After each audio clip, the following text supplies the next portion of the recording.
जो कि एहतजाजी कैंप एक दफ़ा 28 ॾींहं जारी सारी है। ये एहतजाजी कैंप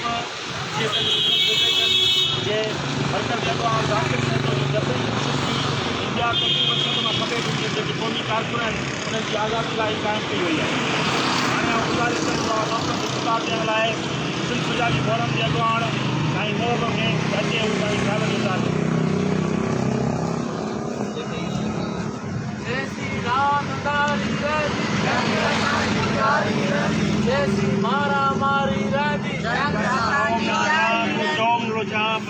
हिकिड़ी ॻाल्हि पुछां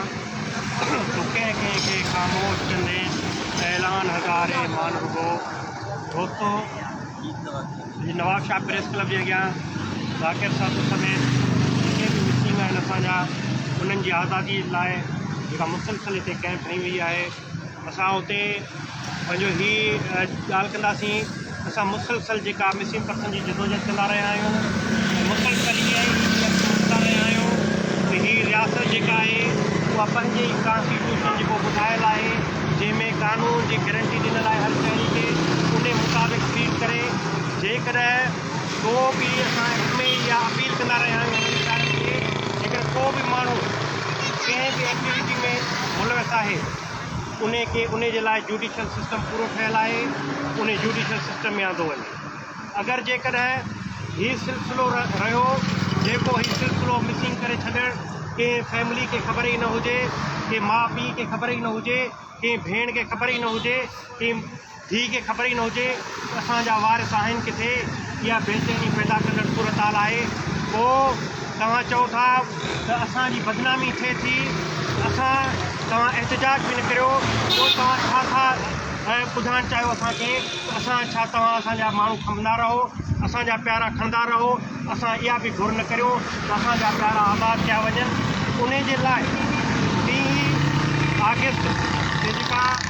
UNO एमनेस्टी इंटरनेशनल रिपोर्ट पेश कई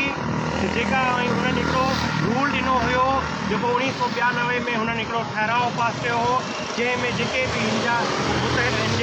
जेके मेंबर हुआ यूनाइटेड नेशन जा जंहिंमें पाकिस्तान जो मेंबर आहे ऐं उन में क्लियर इहो चयलु आहे कंहिं माण्हू खे मिसिंग नथो करे सघिजे। ऐं हींअर बि हुननि हिकिड़ी जेका आहे हिकिड़ा ॾिना हुआ चार्ट ॾिनो हो उन में इहो चयो वियो हो जेके हिननि सरकारी वफ़ाक़ हुकूमत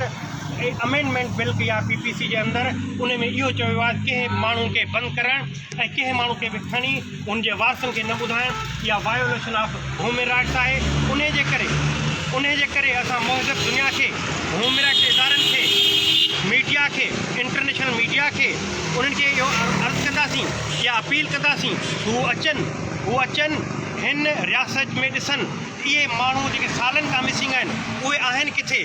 उहे कहिड़े अज़ाब जे अंदरि आहिनि उहे छो मिसिंग आहिनि जॾहिं त पाकिस्तान जो कॉन्स्टिट्यूशन जेको असेंबली मां पास कयल आहे जेको गारंटी ॾिए थो हिकु माण्हू खे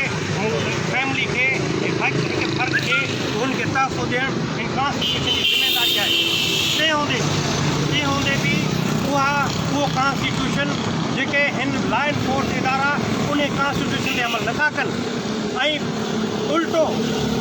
इहो ई प्रोपेगेंडा उल्टो इहो ई असां ते ब्लेम हणंदा आहिनि ही कॉन्स्टिट्यूशन जे अगेंस्ट आहिनि ही स्टेट दुश्मन आहिनि। जेकॾहिं बराबरी जे बुनियादनि ते क़ौमनि सां ट्रीट न थींदो त हुनजा वाइस बुलंद थींदा आहिनि दुनिया में ऐं उहे आज़ादी जी घुर कंदियूं आहिनि उहे आज़ादी लाइ जदोजहदूं कंदियूं आहिनि। कई जेके अॼु नागालैंड में जेका आज़ादी जी जंग हली उते हुननि गवर्नमेंट हुननि सां ॻाल्हियूं कयूं तव्हां असांखे ज़बरदस्ती दौर जे बुनियाद ते कंहिंखे बि नथा रोके सघो। उन जे करे असां अपील था करियूं हिननि माण्हुनि खे फौरी तौरु आज़ादु करियो जिन्हनि जे फैमिलियुनि जे अंदरि जिन्हनि जे माण्हुनि जे अंदरि बेचैनी आहे। इहे सुभाणे वॾी हिकिड़ी बेचैनी जेका बग़ावत में कंदी जेका वॾे फ़िलासफ़रनि चयो आहे जेकॾहिं उन जूं जंहिंजियूं डिमांड आहिनि उनजी डिमांड खे न ॿुधो वियो हुनजी घुर खे न ॿुधो वियो पोइ जॾहिं क्राइसिस रियासत जे अंदरि पैदा थींदो आहे पोइ इहा जुर्म या इनकलाब बर्पा थींदो आहे। असांखे उमेदु आहे नौजवाननि मां जेका हींअर हलचल हले पई असांखे उमेदु आहे हीअ हिकिड़ी बग़ावत ऐं इनकलाब बर्पा थींदो। उन जे करे असांजे जेके नौजवान आहिनि इन खां अॻु में जो वॾी हिकिड़ी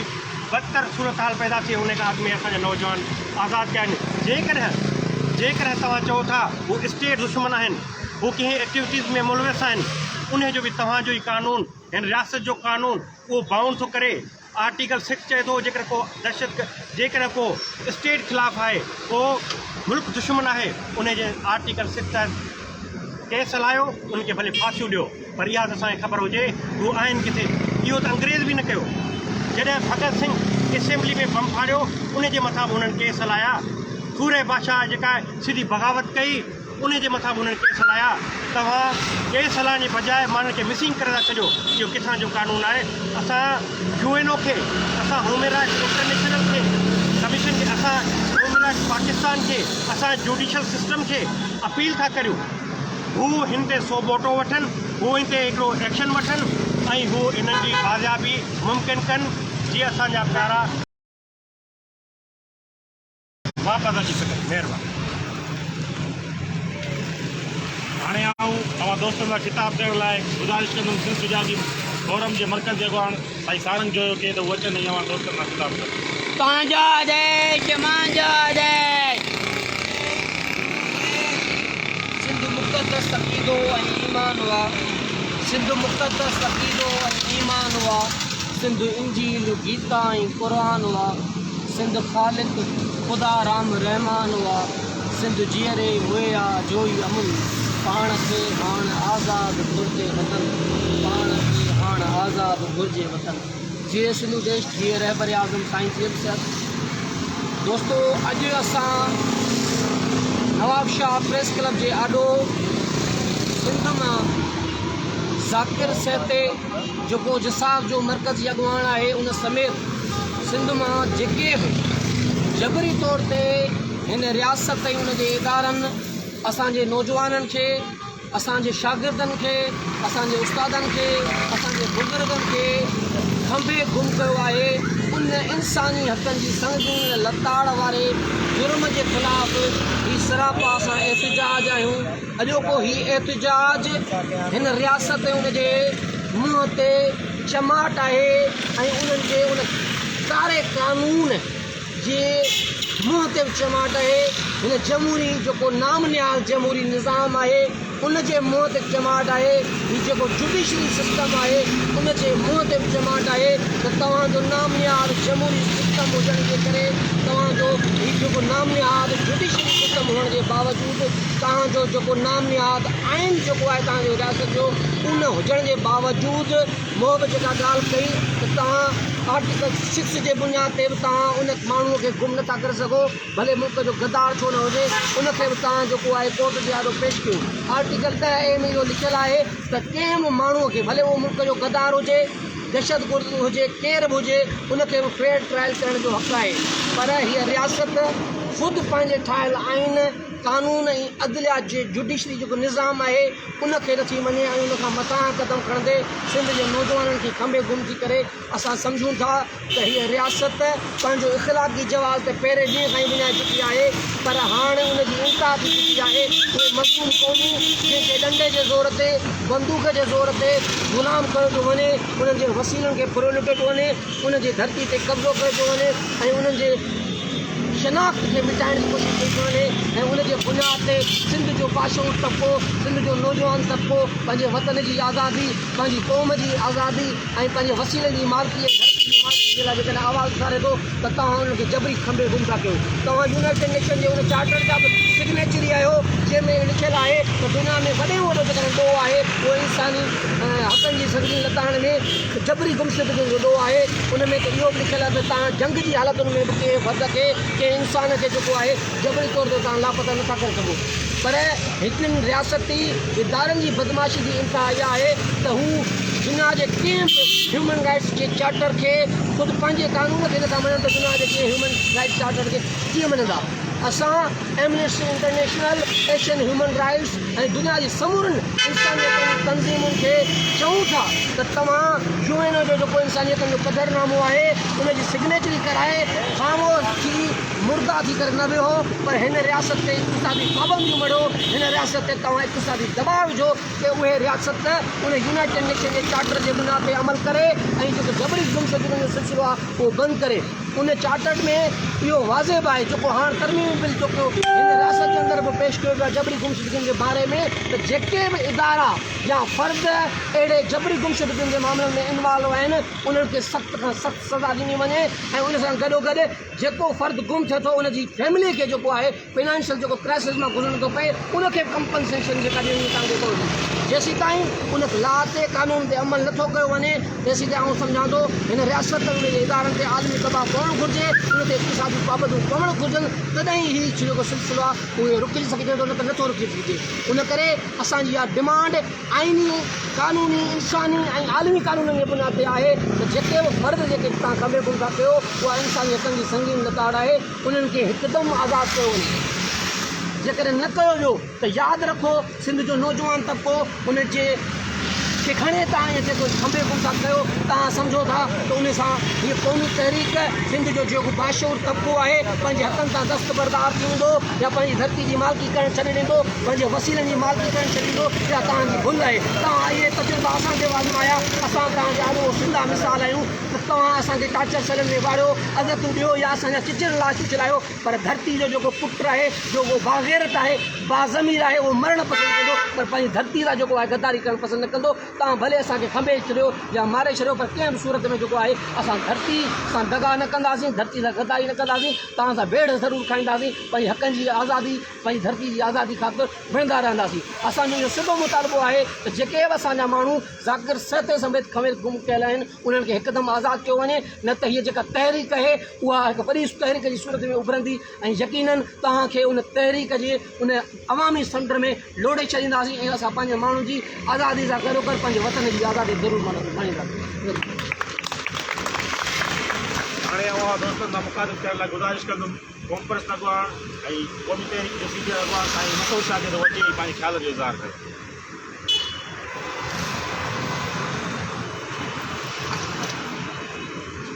बराबरी सरासरी असां घुरूं था एतिरी,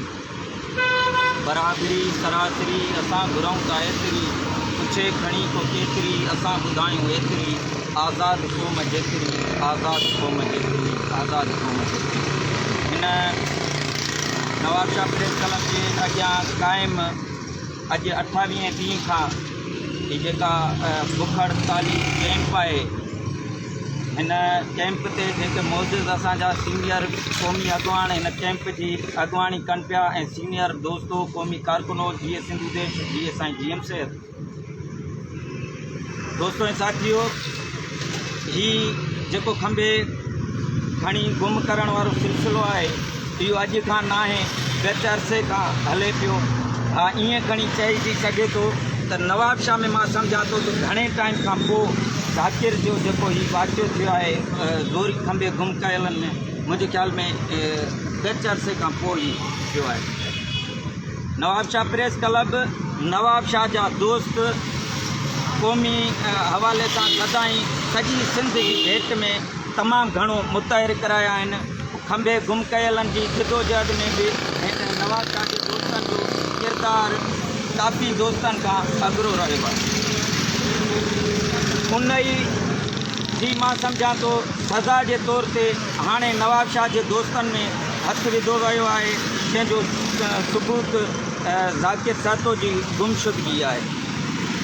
आउं सोशल मीडिया जे तवसुल सां रियासती इदारनि खे इहो ॿुधाइण थो चाहियां त तव्हांजा ही हथकंडा ज़ाकिर खे खंबियो, सागर सईद खे खंबियो, शबीर बुलेदी खे खंबियो, पठान ज़ोराणी खे खंबियो, सॼी सिंध खे खंबे तव्हां गुम करे छॾियो। तव्हांजा इहे हथकंडा असांखे पंहिंजे मक़सदु सिंध जी आज़ादी आहे, उन मक़सदु तां कॾहिं बि तव्हां दस्तबरदार नथा कराए सघो। तव्हां इहो तजुर्बो खंबे गुम करण खां पोइ मसक शुदा लाश ॾेई ऐं ख़ौफ़ हिरास वारो माहौल पखेड़ण ते चाहियो। उन तव्हांजी रवश बि इन सिलसिले ऐं यानी असां जेका आज़ादी जी घुर ते कईसीं उन में कमी न आणे सघियो रहंदो हिकिड़ो दोस्तनि में उत्साह उन्हनि शहादतुनि पखेड़ियो। ईअं ई जेको खंबे गुम करण वारो सिलसिलो आहे इहो बि तव्हांजी भुल आहे त तव्हां कंहिं घर मां कंहिं फ़र्द खे खंबे गुम करे छॾींदव ऐं उन घर या ज़िले जा दोस्त चुप थींदा। उन ज़िले जा दोस्त त माठि नथा वियनि, बल्कि उते हिकिड़ी लहर पैदा थी पए थी ऐं हिकिड़ो तसलसुल जुड़ी पए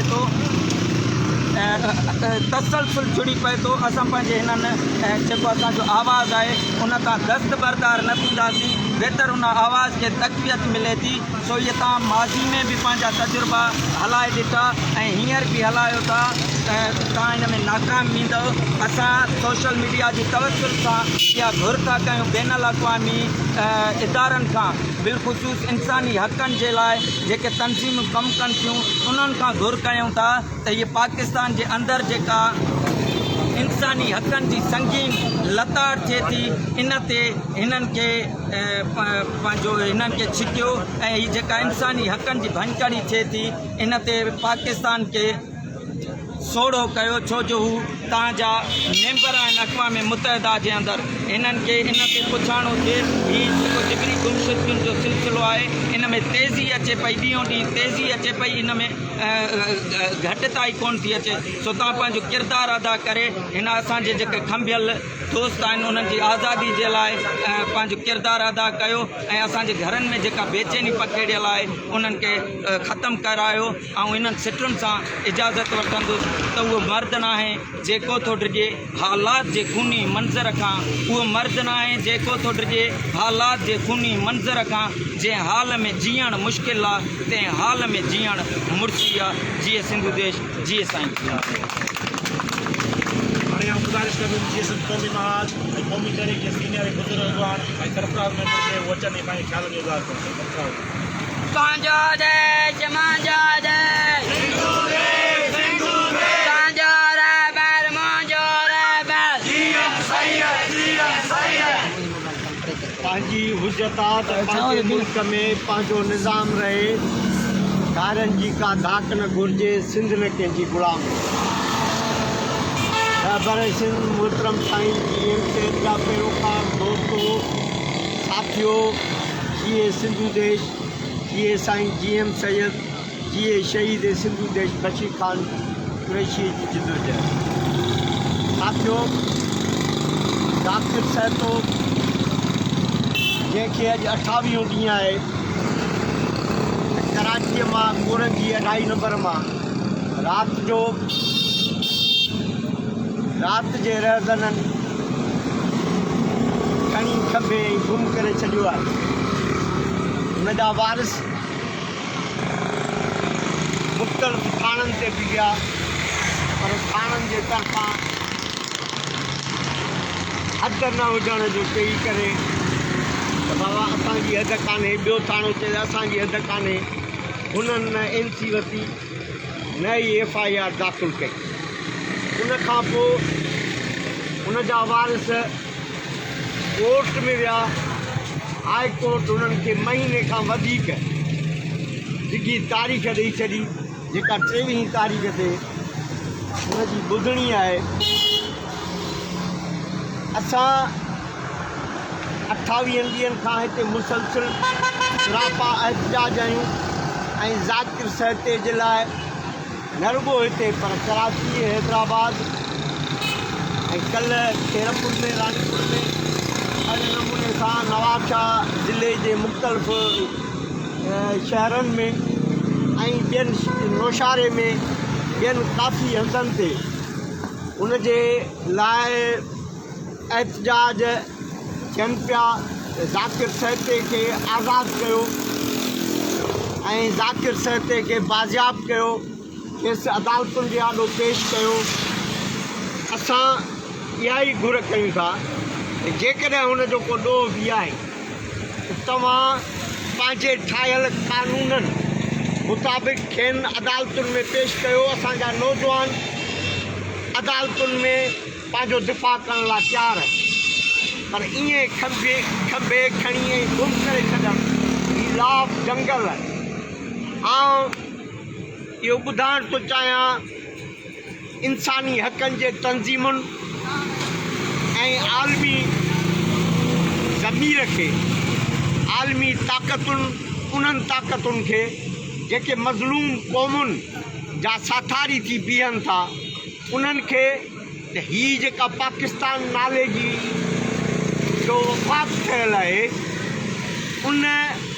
वफ़ाक़ सभु इंसानी हक़नि जे बुनियादी हक़नि जूं सभई हदूं ओरांगे असांखे ॿुधायो थो वञे त 73 जो आइन लागू आहे, पर उन 73 जे आइन जा पखिया ख़ुदि उन्हनि जा रखवाल एजेंसियूं ऐं इदारा पाण उॾेड़े रहिया ऐं जेके असां काफ़ी अरसे खां सिंध वतन जे नौजवाननि खे खणी ऐं खंभे गुम करण जो सिलसिलो जारी आहे। सालनि जा साल कुझु दोस्त हिते मौजूदु आहिनि जेके उन्हनि अकूबत खाननि में रही आया आहिनि, त उन्हनि खे तजुर्बो हूंदो, उन्हनि असांखां वधीक ॼाण रखंदा हूंदा त उते महीननि जूं महीना जेकॾहिं कोर्टूं असांखे तारीख़ ॾियनि त उन महीने जे अंदरि उन्हनि माण्हुनि सां उते छा असरु थींदो, उनजो ज़िम्मेवार केरु, छा उहे कोर्टूं उन्हनि खे उहा पंहिंजी ज़ुबानी लौटाए ॾेई सघनि थियूं, छा कोर्टूं उन्हनि खे पंहिंजा उहे दिमाग़ जेके हू मफ़लूज बणाए था छॾनि उहे वापसि कराए सघंदा, छा उन्हनि खे उहे जेका उन्हनि जा पोयर या उन्हनि जे घर जा भाती जेको बर्दाश्त कनि था ऐं जंहिं करब ऐं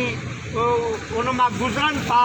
दर्द मां, छा उहे कोर्टूं मोटाए सघनि थियूं? न, कॾहिं बि न।